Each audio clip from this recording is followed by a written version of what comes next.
Whiskers warns of shadows. I always thought the worst part of losing Grandma was the silence. Her voice was the anchor in my chaotic life, and when she passed, it felt like the world had turned down its volume. That was until my cat, Whiskers, meowed one morning and I heard her voice again, clear as day. "Watch the shadows, dear," it said, the words hanging in the air like a ghostly echo. I laughed it off, thinking I was losing my mind. But the air felt different, charged with a tension I couldn't shake.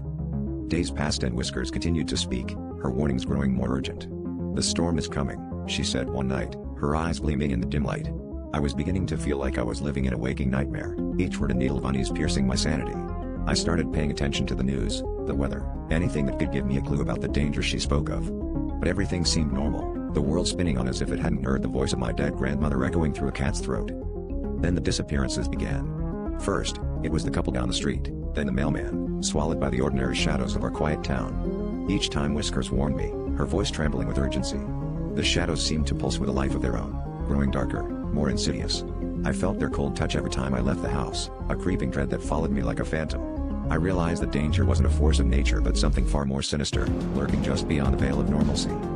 It all came to a head one stormy night, the wind howling like a creature in agony. Whiskers jumped onto my bed, her eyes wide with terror. "They're here," Grandma's voice whispered, barely audible over the storm. The shadows in my room twisted and writhed, coalescing into something I dare not describe. My heart pounded in my chest as I grabbed Whiskers and fled into the night, the shadows nipping at her heels. Now, I live in a constant state of flight, haunted by the voice of my grandmother and the knowledge that the shadows will never stop hunting me.